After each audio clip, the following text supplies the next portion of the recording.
Welcome to All Things Policy, a daily podcast by the Takshashila Institution. We are a bunch of policy nerds based in Bengaluru, and we like bringing fresh perspectives to Indian affairs and Indian perspectives to global affairs. So grab a cup of coffee, sit back, and join us for today's chat. Hello, folks. Welcome to the episode. Avinash and I are sitting in the podcast room today to discuss Scramjet engines. Well, Avinash is a research analyst with the High-Tech Geopolitics program. He researches on jet engine technology. He's written an amazing paper about it recently. I am Ashwin. I am also a research analyst with the High-Tech Geopolitics program. My research is focused on space technology and AI as well. Today, like I said, we are here to discuss Scramjet engines. So recently, DRDO conducted a ground test of an indigenously built Scramjet engine, and they conducted like a supersonic combustion of this engine for up to 120 seconds. Before we dive into this development which has triggered this conversation here, Avinash, can you tell us what a Scramjet engine is? Yeah, sure. Before we go to any development, I think it's very important to understand the fundamental of what engine is.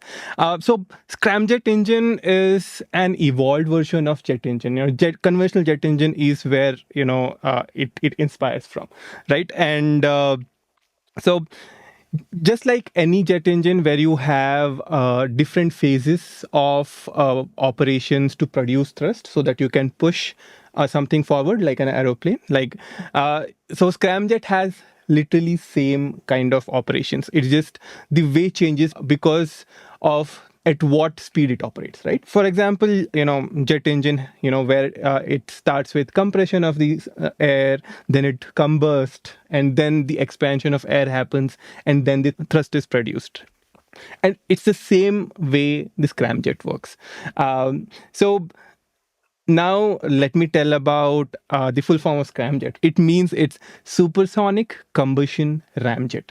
So now to come to discuss and explain scramjet, I have to come back to jet engine and then ramjet engine, and where we can really make a sense of what scramjet engine is. So if you really see these jet engines go up to 2 to 3 Mach. And okay, before we talk about Mach 1 is the speed of sound in the air, right? And if I say Mach 2, that means it's twice the speed of sound. So a jet engine would go 2 to 3 times the speed of sound, that is Mach 2 to 3. But once it really starts going beyond that, it has inefficiencies. It's no longer efficient. It no longer can produce enough thrust to make the plane go faster than it is. And for that, to reduce these inefficiencies, to reduce this something called drag, which would have force opposite to what the thrust it produced. So to reduce that, the scientists or the engineers came up where they have, instead of using the turbo machineries in jet engine, they just used aerodynamics. So the whole rotating blades was removed, and they used aerodynamics to create something called shocks, because the ramjet and scramjets work at a really high speed, supersonic speed. So that led to creation of ramjet.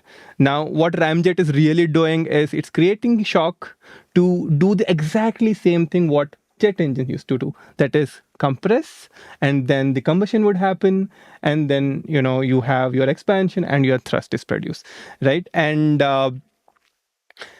this ramjet was able to go up till the speed of Mach 5, and that is just touching the hypersonic speed. And if we really have to go beyond the hypersonic speed, we need something better than the ramjet. And that's where the the limitation of the ramjet, which was again in a similar line of jet engine, where the drag, as the speed increased, the drag produced by this particular compression, right, this particular shock waves increased so drastically that the air was pushing engine far more higher than engine could push across the air. And that's where, the design has to be changed such a way that the compression which we were doing, which was using the shocks, we had to reduce the intensity of the shocks such a way that the drag created by that reduces. And what happened with that is, if we reduce the intensity of those shocks, the flow would remain supersonic inside the engine. And if you have to run a scramjet engine where your flow is supersonic inside the combustion, you have to do combustion in supersonic speed, right? I mean, that's the whole idea, and that's the whole problem for what is being solved these days. I mean, and that's where the scramjet engine comes into picture. So what we are trying to do here is we are trying to go beyond Mach 5, and we have done the aerodynamics such a way that we have as less opposite force, that's the drag, as possible. But that gives us a challenge that the flow inside the combustion is supersonic, and we have to burn the fuel in a supersonic flow, which many say that it's like lighting a candle within a hurricane. So it's that complicated, and that's what give rise to the the technology of scramjet. It's just, you are trying to make the jet engine, taking the conventional jet engine and make it as efficient as possible at a higher supersonic speed. Just to give you so now that we, you might ask, so very simple, these scramjet engines and ramjet engines works in a supersonic speed. So they don't work in your basic subsonic, right? And so for us to use a scramjet engine to go to hypersonic, it has to be assisted by a jet engine or a rocket engine, which would take it to a point where these scramjets can be used, and then it will be taken to a hypersonic speed. I think I spoke a lot of very dense data, dense knowledge in a so limited period of time. But if you think I can make it even more simpler, you can do that as well. Or if you have any other question. No, this is honestly great, Avinash, and I loved your analogy of lighting a candle in a hurricane. So now I would like to understand a little bit more about the test itself that was done. So can you explain what happened in this test? There is a part about active cooling and the duration, which is 120 seconds. How big a deal is this? Yeah, so see, this scramjet engine is not yet mature. Like every country who is, trying to venture into this technology is, just figuring it out. I mean, I think only Russia has 2 missiles, but again, we don't know how efficient it is because Russia's scramjet engine program is very, there is not much information out there. But even if you see US, if you see China, I think that's the only country I can think of actively pursuing scramjet. I mean, now including India, but it's at a very nascent stage. And if you really see, so we talked about burn, 120 seconds. So what's happening there is we are trying to burn the fuel for as long as possible at that environment, right? I mean, and the more you can do, the more you can travel. And so the maximum what has been done till now is, I think, 10 minutes, which is around 600 seconds, which is done by China, which, again, is a ground test, just like what DRDO has done. And the one which has been the longest flight testing has been done in US by their Wave Rider program, on their X-51 aircraft, which is flown for 360 seconds, which is 6 minutes, and it was hypersonic for 210 seconds. So if you really see, we may be 1/5 of Chinese or 1/3 of what US has been doing, but it's a very good leap from where what we have been doing, right? And for example, ISRO has done experimental flight test, which they ran for 5 seconds, I guess, and I think DRDO itself did a testing it was called Hypersonic Technology Demonstrator Vehicle. I think it was in 2020 where they reached Mach 6. It was a flight test, and they could only, at that time they could do it for, they could have a scramjet engine running for 20 seconds. So if you really see where we have coming from, I think it's a huge leap to, run the or sustain the supersonic combustion for 120 seconds. And I would say it's we are reaching to a point, see, US and China has started long back. And US is like 1960s during the Cold War, and same with Russia as well, right? During the Soviet Union era. And I think from where we have started, I think we are in a right direction of where we are going. If we really compare this.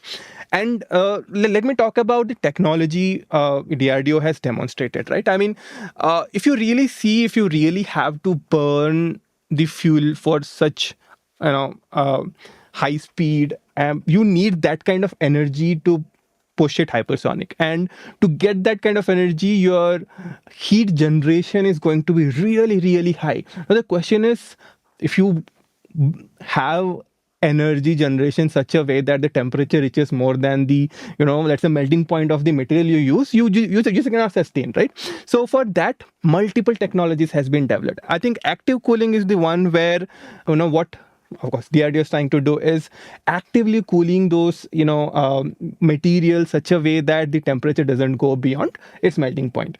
And second technology which is being used is a thermal barrier coating. Now, how thermal barrier coating? So thermal barrier coating are usually some chemical composition which can take higher temperature. So they just create a coating above these materials so that, they don't, it's like an insulator, don't let the heat, pass to the engine material itself. And then very interestingly, what DRDO claims is it's using a endothermic fuel, which they have not mentioned what kind of fuel it is. There is no composition as such, but even the idea of endothermic combustion, right? When I talk about endothermic, it's a chemistry term for, it takes heat, it's absorb heat. So it is again one of the way they are trying to reduce the temperature as such so that the engine would stay intact. It doesn't blow up, or of course it won't. It doesn't destroy itself or fail because of these high thermal energy which is producing because of this this thing. The combustion itself. And yes, so these are the very important things which we need to and yeah, and I think we can go to the next thing. Okay. So, given the advantages Scramjet has over Ramjet and the traditional jet engine, suppose a Scramjet engine is then, we make significant advancement in this technology in the coming years, and maybe by 2030, hypothetically speaking, we have a fighter jet which is running on a Scramjet engine. So what would you say are the main advantages of this jet compared to the existing ones? One is we cannot just have a scramjet engine and jet engine because, as I mentioned, it only works at a very high speed. So it has to be similar to that 3-engine which China made, where you have 2 jet engines to push it to a hypersonic, and you then have your third engine kicked in. Okay. And I think it would be a game changing, yes, for sure. It would, but I think it also includes how you're going to make your structure compatible to the. I think it's not a big deal. I think we have rockets built which goes hypersonic speeds, right? Yeah. So the question was on the how it would change the dynamics. So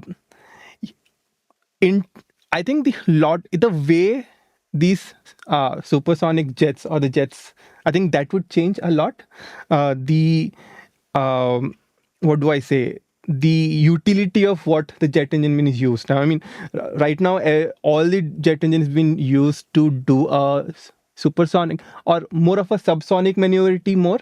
But I think that would create a whole different line of structural or the design where you do supersonic maneuverability, and I think it will change. So see, if a jet would able to do a supersonic, that means it can really even go to a point where it can touch up this space. I mean, that would even create a war zone beyond our airspace. At least even if it's a small period of time, that could be hybrid machines can build upon it. I mean, it's a whole new possibility. It's a whole new gambit of technological development we can think of. So uh, I can just foresee how with these technologies coming in would just diminishes the line between the space and the air. I think it will be an a different era, just like I think we see it in different sci-fi movies, right? I think see, Scramjet won't be able to. It won't work beyond space, but it can let you go past and come back. So, lot of things to. I mean, I'm just telling what I can think of right now, but I think No. we can do a exercise to figure more what can be done if that technology really become a reality. No, Yeah. this is very fascinating. The possibilities are endless. So one more question I had was that we are talking about these engines in terms of fighter jets, usually piloted by a single pilot, maybe a navigator sitting in the back. The traditional F-16s or the Sukhois that we are familiar with. So, what is the potential for these jets, these engines, to be miniaturized or adapted to be fit into, let's say, an unmanned aerial vehicle or some other, like, what is the adaptability of these engines is my question to you. Can it then go ahead and potentially transform other aerial technologies that the world has? Or Possible. It depends on uh, you know, what the UAV could be used for. I mean, see, now even we are trying to do an autonomous controlling of the big aircraft as well, right? I think it will depend on what we're using that UAV for, because see, I think the hypersonic missiles is literally this, where you are using that kinetic energy to, either get rid of their, detecting system, and before they get to know it's there, where it has to be. In terms of UAVs, again, it depends on where it's being used. I mean, if it is for recon, if it can get that height and the speed where it cannot be detected, I think that's one of the place we can look for. But that speed, um, I can only imagine maybe more in terms of hitting a target, just like missile. I can think of recon. Can I think of anything else? I mean, these. So the advantage would be the speed and the height. So whatever we can really do with take that advantage would be something.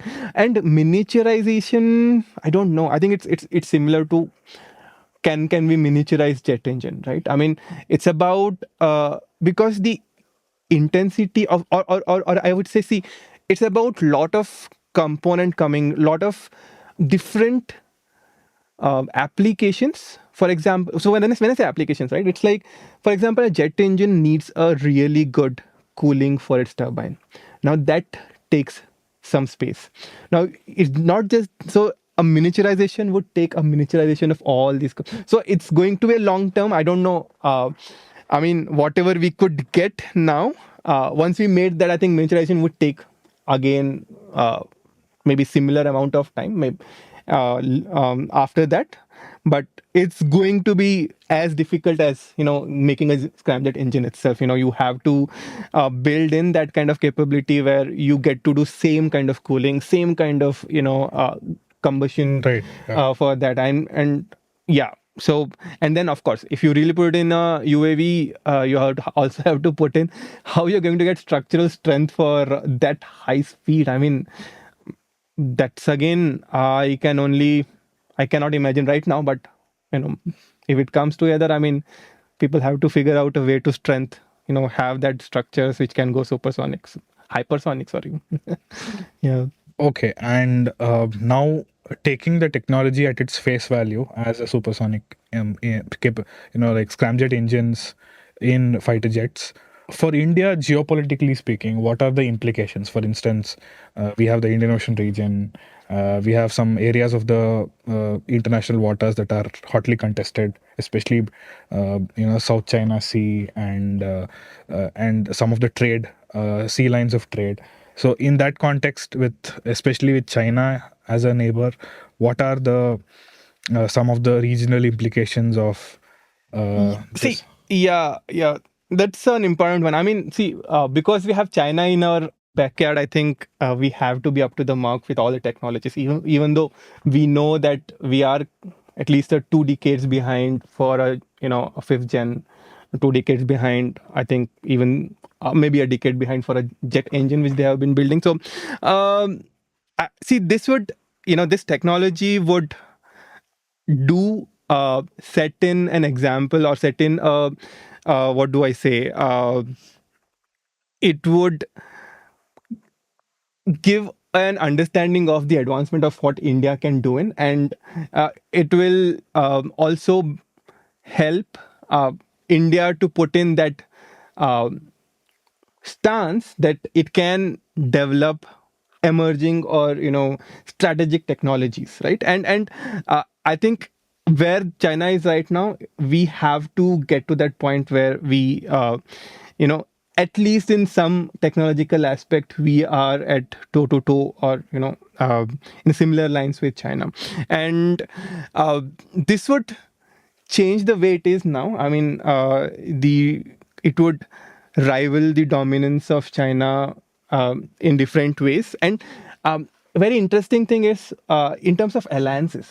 So if India can showcase in terms of technological capability, there's a very good chance that the superpowers like Russia or US, right, can collaborate together to build something even more better. And that is based on the geopolitical situation now. And with a hypersonic, I mean, you get a capability to not only destroy anything in the earth, but also the outside of, in the space as well.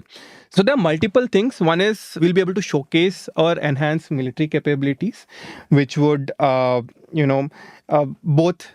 in what do I say? So I don't know. I don't think we are in South China Sea yet, but it would help build in India's military capability, showcase military capability where they are, and it will advance it to that higher level. And in terms of regional power dynamics, so yes, I mean. In terms of China and Pakistan, so there's a very good chance that Pakistan will also have its they will be starting developing their own, or buy it from China. So, and yeah, I don't know what will happen to the non-proliferation challenges, because then just like nuclear, everyone would be trying to have this hypersonic missiles. I think that's the whole characteristic of these deterrents, right? I mean, you build it something for your deterrence, and everyone else will surely do so. That I think it's kind of at the end keep the peace. And very importantly, what I'm thinking of it is it will give that strategic autonomy to us, because we have been buying these different technologies from different countries. I think this kind of leapfrogging in few of the technologies will give us the strategic autonomy in those technologies, so that we don't need to depend on others. And that can change a lot of different things on the other technologies which we have not built in. So you can exchange this technology with the technology we don't have, kind of thing, right? And yeah, and I think it will these technologies will help our private industries as well. As things goes, as we are going forward, we are our industries, our manufacturing domain or sector is been growing. Our private industries are coming up and taking up the defense projects, and I think that would really grow India's private defense industry as well. So these are the few implications I can foresee in terms of the geopolitical aspect. Yeah. Well, that was very interesting, Avinash. I definitely learned a lot in the course of this discussion, and I'm sure our listeners did as well. Before you wrap up, do you have any final thoughts? Yeah, I mean, final thoughts would be that, this, so India has always been in the forefront of, let's say, in terms of space technologies and all. And I'm just wishing that we would, or India would find these leapfrog technologies such a way that, you know, our technical, our national power can be such a way that we are second to none kind of thing. And I think these leapfrog will help us not only to develop the current technologies but also to catch up and get more knowledge about the technology which we have not developed. So I'm just hoping that the whole thing would align and build the whole capabilities we want to build. Yeah. Well, thank you, Avinash. This was a very fascinating conversation, and I encourage our listeners to, if they're interested in jet engine technologies in general, Avinash has a paper out on this very topic, which we will link in our show notes. You can check that out. And if there are further developments in the testing of scramjet engines in India, we'll sure to be doing a follow-up episode. Thanks, Avinash. Most welcome. Thank you. If you liked our show, dive into Takshashila's research on technology, strategy, and economic affairs. Check us out at our Twitter handle @Takshashila INST or our website takshashila.org.in.